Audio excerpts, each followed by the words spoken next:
औज़ु बिल्लाहिस्समीइल अलीम मिनश्शैतानिर्रजीम बिस्मिल्लाहिर्रहमानिर्रहीम अल्हम्दुलिल्लाहिल मुनइमिल मन्नान अज़्ज़ाहिर फ़ी कुल्लि शैइन बिल बय्यनति वल बुरहान वल बातिन लिकुल्लि शैइन बिल इहातति वस सुल्तान वल मुतकल्लिम बिला जवारिह फित्तौरात वल इंजील वज़्ज़ुबुर वल फुरक़ान वस्सलातु वस्सलाम अला मन उन्ज़िला अलैहिल क़ुरआन अन्नबिय्यिल उम्मिय्यिल अरबिय्यिल क़रशिय्यिल मक्किय्यिल मदनी अल बत्हिय्यिल अब्तहिय्यित तहामी अद्दाफ़िअ जैशातिल अबातील वद्दामिग़ सौलातिल अज़ालील मुअलिनिल हक़ बिल हक़ अबिल क़ासिम मुहम्मद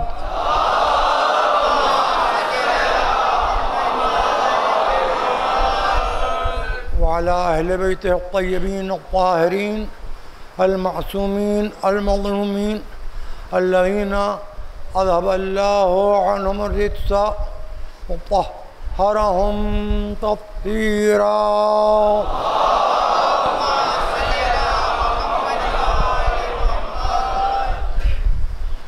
अम्मा बअदु फ़क़द क़ाला सुब्हानहु व तआला फ़ी मुहकमे किताबिहिल मजीद व फ़ुरक़ानिहिल हमीद व क़ौलिहिल हक़ क़ुल हल यस्तविल्लज़ीना यअलमूना वल्लज़ीना ला यअलमून। सलावत बर मुहम्मद।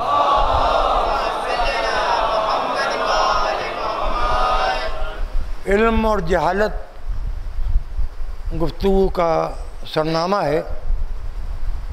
क़ुरआन के लाफ़ानी अल्फाज़ की तिलावत का शरफ़ हासिल किया जा रहा है। जिन लफ्ज़ों में अल्लाह अपने उस आखिरी रसूल से इसे इल्म का शहर बना के भेजा था, उस रसूल से ख़िताब करके ये फरमा रहा है कि कह दीजिए, सिर्फ उनसे नहीं जो आपके सामने हैं, कह दीजिए उनसे जो आखिरी इंसान हैं, कह दीजिए कि क्या तुम पढ़े लिखे आलिम को जाहिल के बराबर समझते हो? इसका मतलब ये है कि आदम से ख़त्मी मर्तबा तक मुख्तलिफ़ ज़माने, मुख्तलिफ़ अदवार, मुख्तलिफ़ दहाइयाँ, मुख्तलिफ़ सदियाँ, मुख्तलिफ़ अक़रान, मुख्तलिफ़ अयालील, मुख्तलिफ़ अदवार, मुख्तलिफ़ हुकूमतें, मुख्तलिफ़ ज़माने, मुख्तलिफ़ अफराद, मुख्तलिफ़ शख्सियतें, मुख्तलिफ़ दरबार, मुख्तलिफ़ इबादतगाहें, मुख्तलिफ़ कैफ़ियतें ऐसी गुज़री हैं कि जब जाहिलों को आलिमों के बराबर समझा जाने लगा। और इस वक्त भी आज की इस दुनिया में कभी कभी हम आप आलिम और जाहिल को बराबर समझने लगते हैं। कभी हालात ऐसे हो जाते हैं कि आदमी की ज़रूरतें जाहिलों से वाबस्ता हो जाती हैं, तो फिर आदमी अपनी ज़रूरतों को पूरा करने के लिए आलिमों को छोड़ के जाहिलों के दरवाजे पर चला जाता है, या अल्लाह के भेजे हुए आलिमों को छोड़ के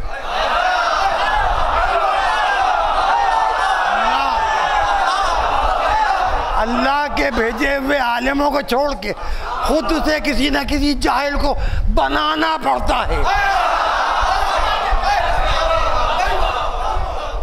बनाते हैं, आसमान के नीचे नहीं रुक पाते, छोटी छोटी छतों के नीचे जमा होते हैं,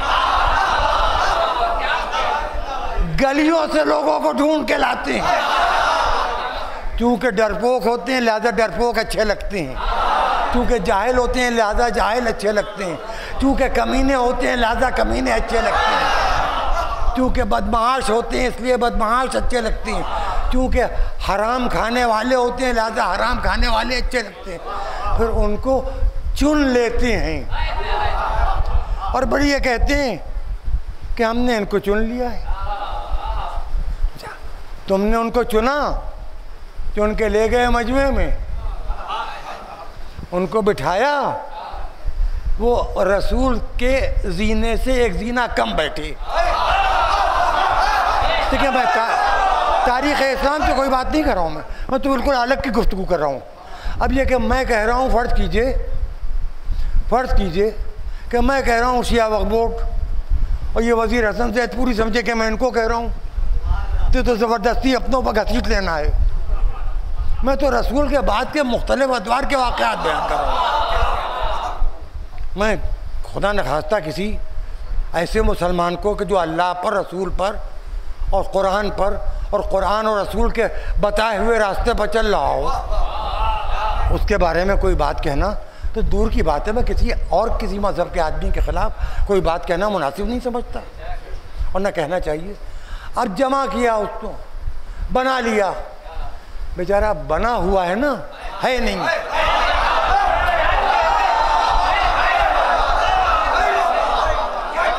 बना हुआ है नहीं। जानवर को आदमी के कपड़े पहना देने से जानवर आदमी नहीं हो जाएगा।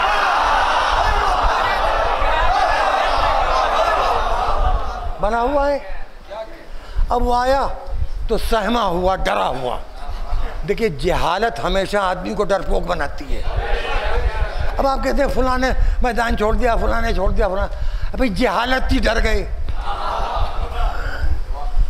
एक जीना नीचे बैठे, आपको बनाया गया है ये बताने के लिए कि सही क्या है, गलत क्या है, हक़ क्या है, बातिल क्या है, सीरत रसूल क्या है, सीरत अबू जहल क्या है।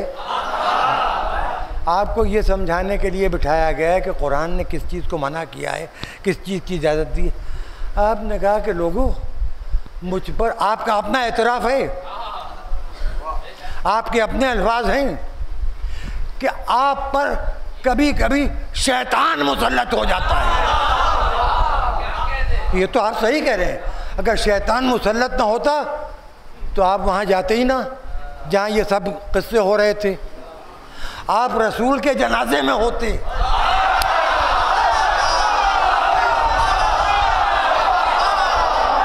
मियाँ, खोल के कह रहा हूँ, इस दौरे हुकूमत में नहीं कहूँगा, कभी नहीं कह पाऊँगा, खोल के कह रहा हूँ, क्योंकि हक बोलने की आज़ादी है।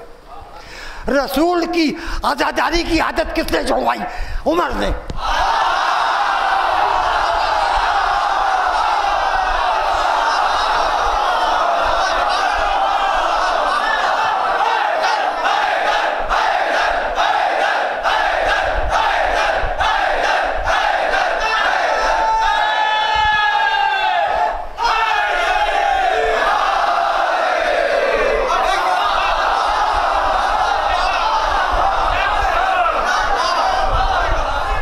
रसूल जिनका कलमा सारी दुनिया पढ़ रही है, रसूल का कार्टून बना दिया था किसी ने डेनमार्क में, आफत आ गई थी। कुरान जला दिया किसी ने, आफत आई हुई है, सारी दुनिया में हंगामे हो रहे हैं। उस रसूल की मैयत में रोने के लिए 11 लोगों से ज़्यादा नहीं थे। तो आज़ादारी की आदत पड़ने ही नहीं थी। तो जब नाना की आज़ादारी रखी तो नवासे के कम को हराम तो कहोगे ही। भाई, हर चीज़ की एक आदत पड़ती। नमाज की आदत अहद रसूल से है, हाय हाय, रोज़े की आदत अहद रसूल से है। आदत की बात है। यही नाम जो मैंने लिया, इन्होंने शुरू करवा दी थी। मसलन तरावी अहद रसूल से है, इन्होंने शुरू करवा दी थी 3 तलाक। अब कहने दीजिए, एक गलत काम शुरू किया उमर ने, ख़त्म किया मोदी ने।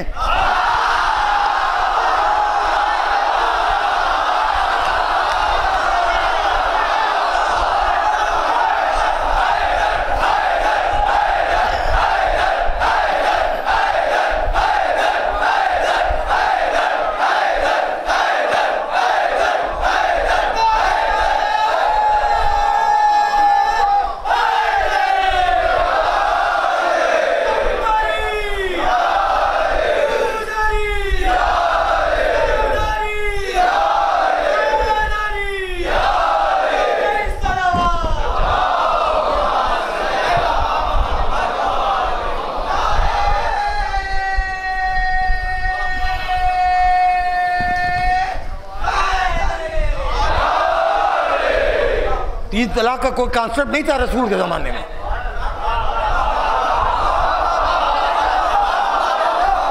और ये जो कहानी शुरू हुई कि ज़रा सा गुस्सा आया, तलाक तलाक तलाक, मालूम नहीं कितने तलाक ये बेनिकाहे जमा हो गए। हर चीज़ को हराम कर दिया उन्होंने। शौहर पर बीवी को हराम किया, आंखों पर आंसुओं को हराम किया, सीने पर मातम को हराम किया, ठोकर खा के गिरने वाले को या आली कहने को हराम किया। हर चीज़ को हराम ही करते चले गए। ये हराम वाले हैं। अब इससे ज़्यादा मैं क्या कह सकता हूँ। इस्लाम का तमाशा मुसलमानों ने बना दिया।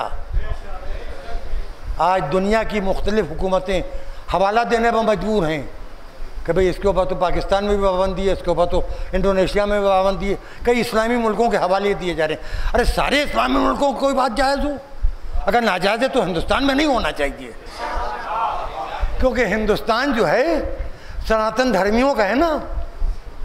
ये तो माना है, हम सादात तो अपने शजरे लेके आए हैं, हम तलवारें लेके नहीं आए थे, हम कलम लेके आए थे रोटी रोटी की तलाश में। कागज़ हमें हिंदू होने दे दिया। वो हिंदुस्तान है, कलम कागज़ मिल गया, अपना शिया अकीदा लिख लिया हमने। और ना रसूल तो कलम कागज़ मांगते रहे, कमीनों ने दिया नहीं। एक सलावत पढ़ते हैं बाबा।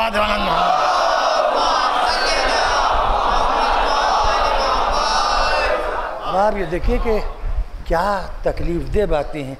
जहालत का इल्म अपने उरूज पर है, जहालत का इल्म अपने उरूज के ऊपर है।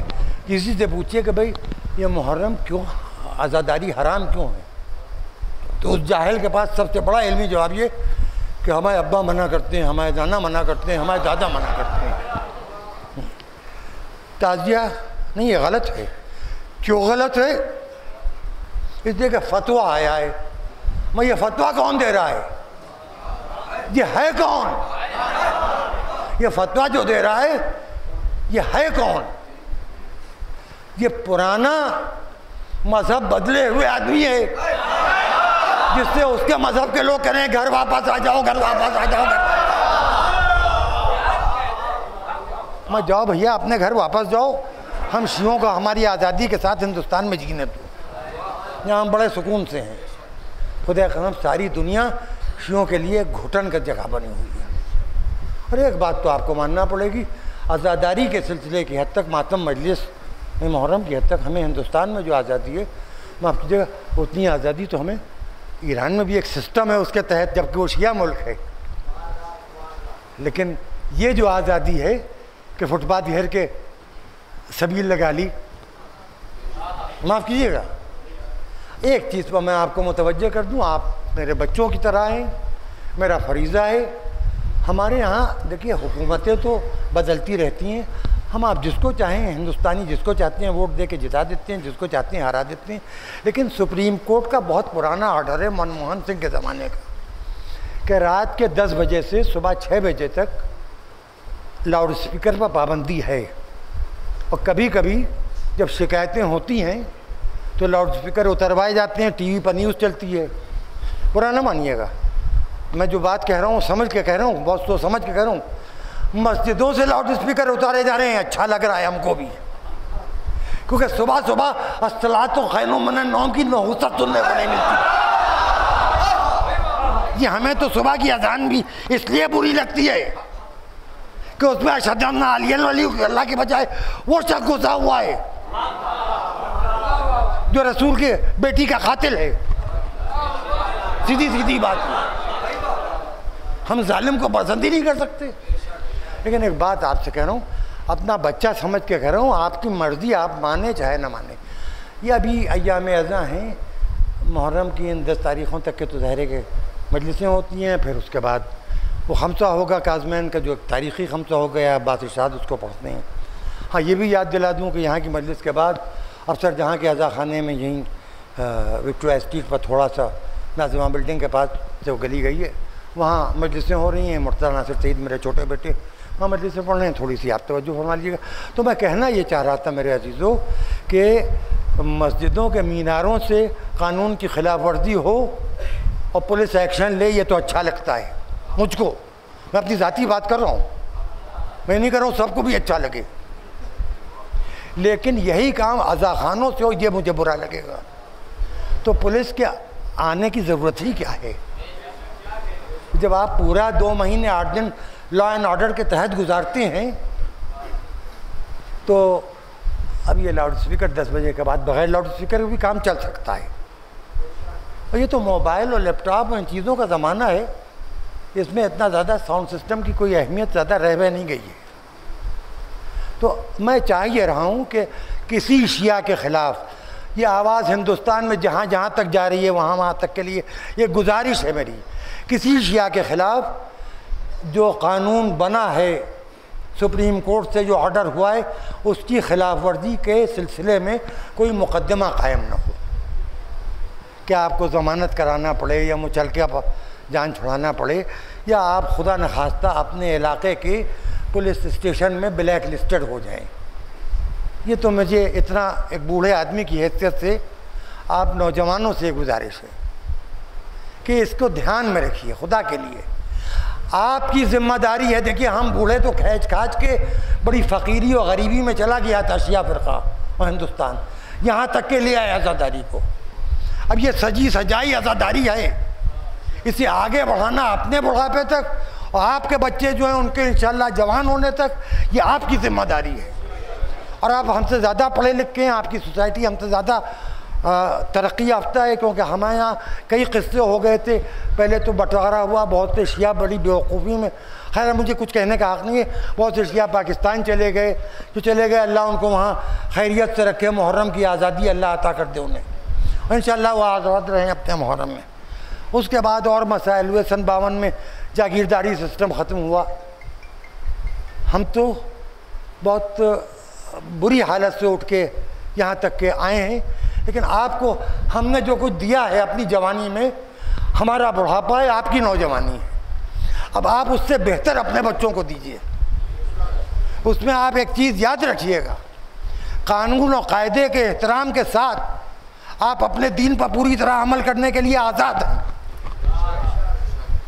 तो कानून कायदा और मुल्क का जो दस्तूरनामा है, भाई टीवी चैनलों पर बहसें होती हैं, वतन ज़्यादा अहमियत रखता है कि शरीयत। मैं ये कह रहा हूँ ये काने हैं, अंधे के लिए दोनों आंखों की ज़रूरत है। भाई हमें अपना हिंदुस्तान भी, अपना कॉन्स्टिट्यूशन भी उतना ही अजीज़ है जितना अपना मज़हब अजीज़ है। हमारे कान भी दो हैं, आँखें भी दो हैं। हाँ ये ज़रूर है कि हमारी गलती ये है शियों की कि हमारी ज़बान एक है। अली के अलावा किसी को मोहम्मद इब्न अब्दुल्लाह का खलीफा ना माना है, ना मानते हैं, ना मानेंगे। जो भी अली के सामने आए, जो भी सैयदा के सामने, कल भी उस पर लानत की थी, आज भी लानत करते हैं, कल भी लानत करेंगे। एक सलावत पढ़े बावाज़ वाले।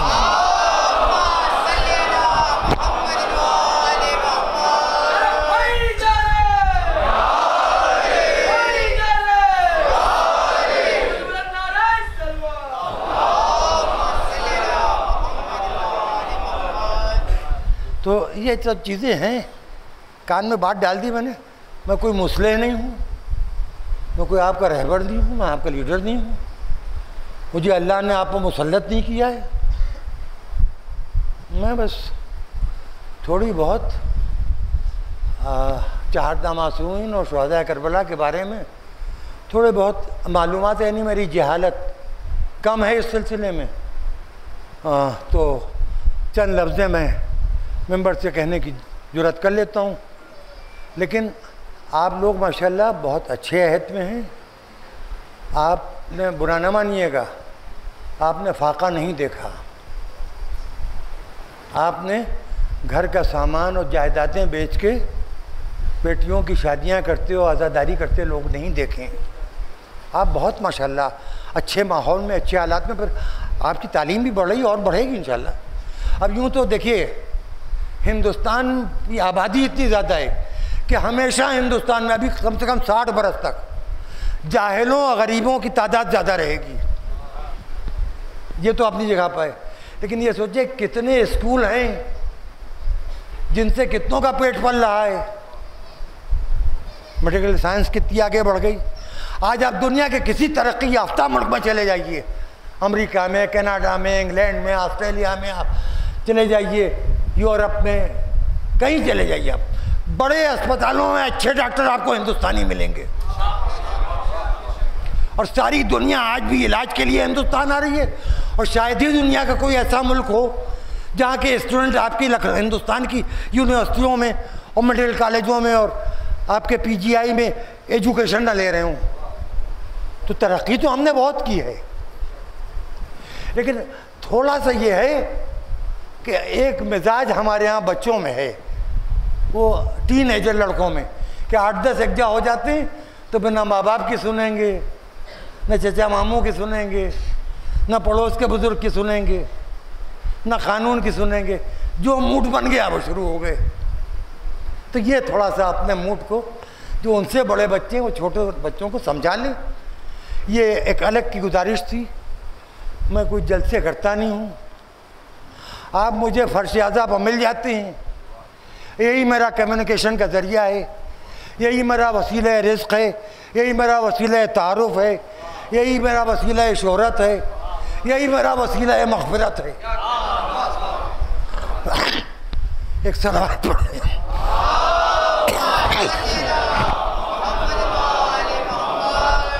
देखिए, मैं जब तक के फ़ज़ाइल बयान कर रहा था खांसी ऐसी नहीं आई थी, अब मैंने मसाइल शुरू कर दिए तो खांसी आने लगी। एक सलावत ऐसी पढ़ दी कि ज़रा सा थोड़ा एनर्जी।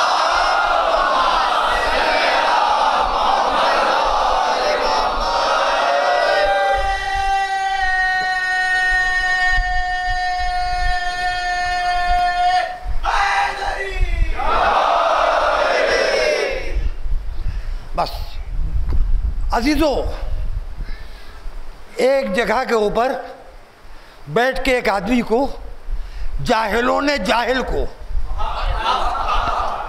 कमीने ने कमीनों को, कमीनों ने कमीने को, बदअक्लों ने बदअक्ल को, नावाकिफों ने नावाकिफ को, शकीयों ने शकी को, जालिमों ने जालिम को, गासिबों ने गासिब को अपना बना लिया। वो बना रहा, वो बना रहा और ऐसा बनाया कि रसूल को लोग भूल गए। देखिए, मैं अभी आपसे बताता हूँ, अभी आपके पास कोई इत्तला आती है किसी वाक़े की, खुदा न खास्ता कोई जान पहचान का, किसी का नाना दादा पर नानी पर दादी कहीं कोई खुदा न करे साने हो गए, आपका इंसानी फरीज़ा क्या है भाई? ताल्लुकात हैं तो ताल्लुकात को बढ़ाने के लिए वहाँ जाना चाहिए, नहीं तो कम से कम टेलीफोन तो करेंगे ताज़ियत का।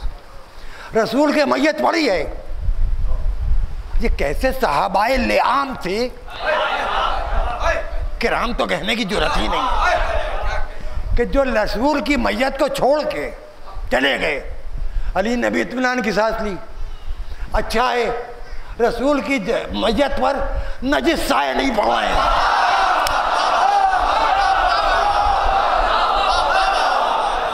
रसूल को गुस्ल दिया अली ने, कफन बनाया अली ने, कब्र बनाई अली ने, दफन किया अली ने। अली ने किससे सीखा? अब सुनिए, अली ने देखा अबू तालिब की खबर बना रहे हैं रसूल, अबू तालिब को नहला रहे हैं रसूल, या गुस्ल की आयत बाद में नाजिल हुई। चलिए, इस पर बहस नहीं करूंगा मैं, इसमें इख्तिलाफ है। अबू तालिब को कफन पहना रहे हैं रसूल, तो जो कफन रसूल ने अबू तालिब को पहनाया था वैसे ही कफन अली ने रसूल को पहनाया। जिस तरह अबू तालिब की खबर रसूल ने बनाई थी वैसे ही खबर अली ने रसूल की बनाई। अरे मैं कुछ कह गया। रसूल की तजहीज़ व तकफीन अबू तालिब की सीरत के मुताबिक हुई है।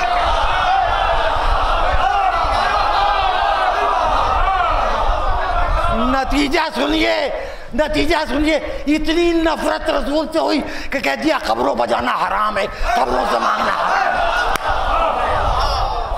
अब कोई ये नहीं कहता कि मैं जा रहा हूँ ज़ियारत कब्र रसूल के लिए, नहीं, उम्रा करेंगे, ज़िम्नन मदीना मुनव्वरा भी हो आएंगे। अच्छा, उसके बाद क्या हुआ?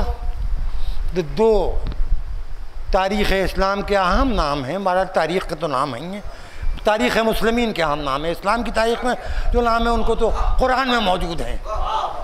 कसम अलीउल अज़ीम की सब नाम कुरान में हैं, कसम इमरान की सब नाम कुरान में है, कसम आले इमरान की सब नाम कुरान में। छोड़ दिए उस बात पर। दो जनाजे रसूल के दाहिने बाएं और भी दफन हैं। अच्छा, आप छोड़ दिए, हमारी हालत ये है कि एक बुढ़िया से पूछिए, एक बुढ़े से मुझसे पूछिए, यहाँ चलो वो वहाँ कैसरबाग बारादरी में कोई कवि सम्मेलन है, मुशायरा, हम कहेंगे हम घर से नहीं निकलेंगे, हम बूढ़े आदमी कहाँ जाएंगे, थक गए, परेशान हो जाएंगे, वहाँ प्यास लगाई, कोई और ज़रूरत पड़ गई, भूख लगाई, बूढ़े लोगों का कोई भरोसा तो होता नहीं, या बैठे बैठे वहाँ सो गए तो क्या होगा। लेकिन अभी किसी बूढ़े बुढ़िया से पूछिए, मादूर आदमी से, करबला चलोगे, वो सदक़े कुर्बान होने लगेगा। हाँ भाई करबला ले चलो, नजफ की ज़ियारत को चलोगे, चलो, मशहद चलोगे, कुम चलोगे, हर एक तैयार है। मैं आप क्या कोई फ़िरक़ा ऐसा नहीं है जो कहे इधर चलोगे उधर चलोगे।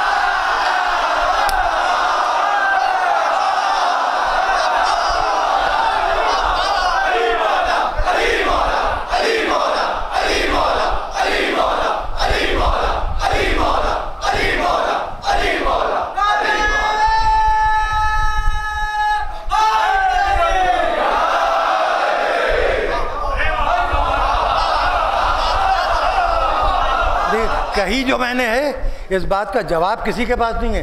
हाँ, जवाब में मुझे गालियाँ दे ले, एक अलग बात है, लेकिन ज़ियारत का लफ्ज़ जो है वो एक फ़िरक़े के लिए मखसूस हो गया है,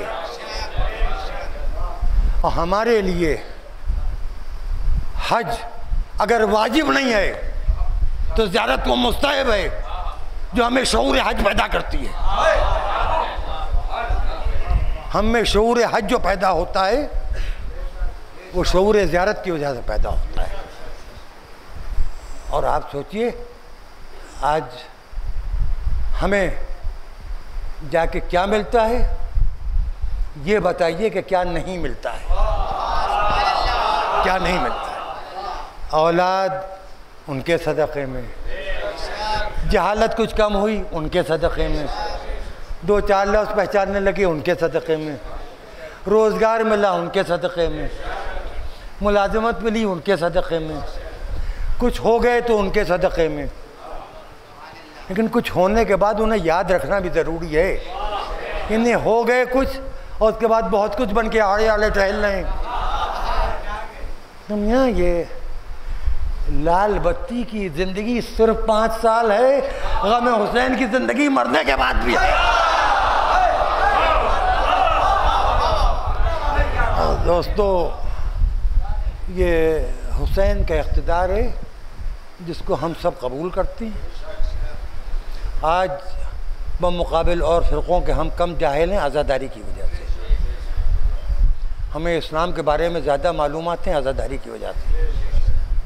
खुदा उन उलमा को, ज़ाकिरीन को, मुबल्लिगों को, उन शायरों को सलामत रखे, उन ज़ाकिरों को सलामत रखे जो दुनिया में मुख्तलिफ़ जगह पर अज़ाए हुसैन की तबलीग़ कर रहे हैं, और जो अज़ाए हुसैन में मखमसा पैदा कर रहे हैं या आज़ादारी के ऊपर एतराज़ कर रहे हैं, खुदा उनको भी हमारा ही ऐसा कर दिया। और परवरदिगार आप नौजवानों को हर बला हर आफत से महफूज रखे। बस एक बात आपसे कह के और मैं दूसरी तरफ जा रहा हूँ, और वो बात आपसे ये कहना है कि आपके माँ बाप ने, आपके दादी दादा ने, आपके नानी नाना ने आपकी उस नासमझी के बचपन में जिस तरह आपको पाला है, ख़तरों से बचाया है, बदअक़ीदगी से बचाया है, आपकी ज़िम्मेदारी ये है कि अब आप 2 काम आप पर फरीज़ा है नौजवानों पर। अपनी औलाद की देखभाल भी कीजिए सही तालीम और तरबियत कीजिए। और जिस घर में बूढ़े माँ बाप हैं, ये दादा दादी हैं, नानी नाना हैं, उनकी भी खिदमत करते रहिए। ये समझ लीजिए कि जिस घर में एक बूढ़ा सूखा हुआ पत्ता है, वो पूरे खानदान पर भारी है दुआएं देने में। समझ रहे हैं आप? हम बूढ़ों को आप बिल्कुल बेकार न समझिए। हमारे दिल से जो दुआ निकलती है, उस दुआ में मक्कारी नहीं होती। मक्कारी जवानी के साथ होती है मियाँ, बुढ़ापे के साथ मक्कारी होती है उनके साथ जिन पर लानतें होती हैं। एक सलावत पढ़ दे बाद।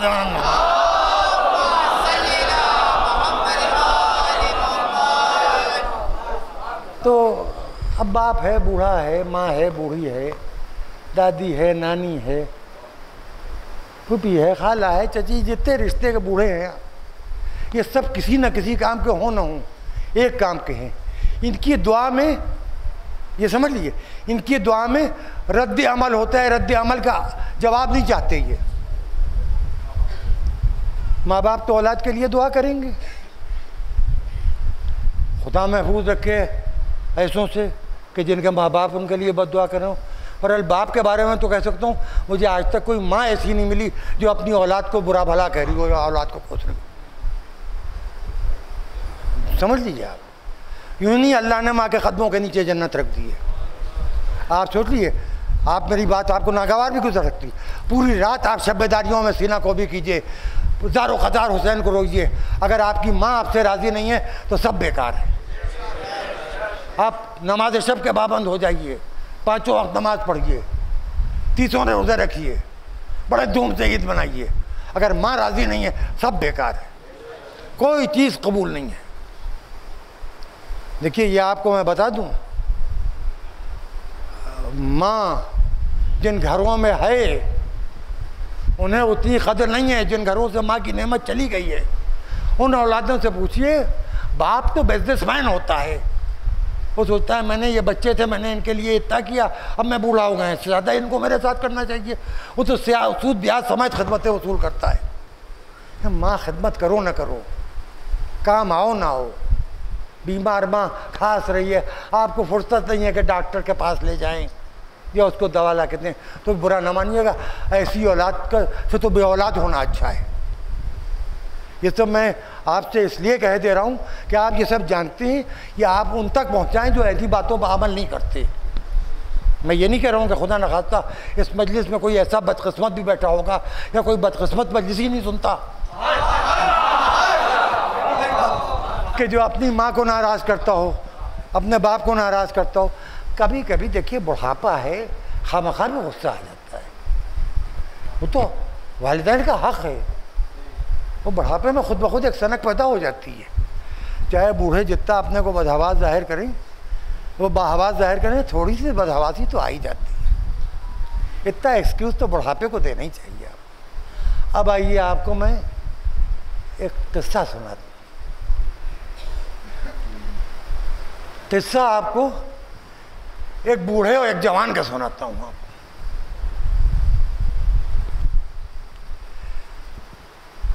एक बूढ़ा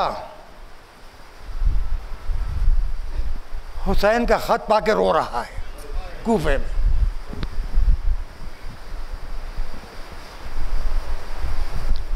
ज़ौजा ने पूछा, क्या बात है? कहा, हुसैन का खत आया है, मुझे ख़त लिखा है, इलर रजुल फ़क़ीह हबीब इब्न मज़ाहिर अल-असदी, मर्द फ़क़ीह हबीब इब्न मज़ाहिर असदी के नाम हुसैन गरीबुल वतन की तरफ से। ए हबीब, तुम तो रसूलुल्लाह से हमारे रिश्ते को जानते हो। हबीब, हम दुश्मनों में गिर गए, अगर हो सके तो हमारी मदद को चले आओ। हबीब आंसू पोंछने लगे। ज़ौजा ने पूछा, क्या बात है, किसका ख़त है? तो ज़ौजा से भी उस वक्त माहौल कूफे का ऐसा हो गया था, बात को छिपाने के लिए कहा कि हुसैन का ख़त आया है, मुझे अपनी नुसरत के लिए बुलाया है। कहा, तू क्या करेगी मेरे बाप? कहा खाक फाक लूँगी, खाके कर लूँगी। फिर जवान बेटा भी तो है, आप जाइए जाके हुसैन पर अपनी जान कुर्बान कीजिए, अपनी और मेरी नजात का सामान मुहैया कीजिए, औलाद की नजात का सामान मुहैया कीजिए। हबीब ने ग़ुलाम से कहा सवारी तैयार करो। बाहर निकले तो देखा ग़ुलाम घोड़ा रो रहा है, उससे कह रहे हैं कि गिरिया न करो, अगर मेरा आका हुसैन से मुनहरफ हो गया तो मैं तुम्हारे साथ तुम्हें लेकर चलूँगा और मैं आका हुसैन पर अपनी जान कुर्बान करूँगा। हबीब ने घोड़े पर बैठ के ग़ुलाम से कहा जा तुझे आज़ाद किया। कहा नहीं, अब जब जन्नत करीब है तो मुझे छोड़िए नहीं, मुझे भी ले चलिए। खुदा हाफिज़ कह के चले आए। करबला का वाक़या 10वीं मुहर्रम को हो गया। 12वीं मुहर्रम को हबीब के बेटे को किसी ने बताया कि कुछ कटे हुए सर हैं जो खाक खून में लथड़े हुए, और तुम्हारे बूढ़े बाप का सर भी उन्हीं सरों में शामिल नजर आ रहा है। हबीब का बेटा निकल के आया, बाप के कटे हुए सर को देखा।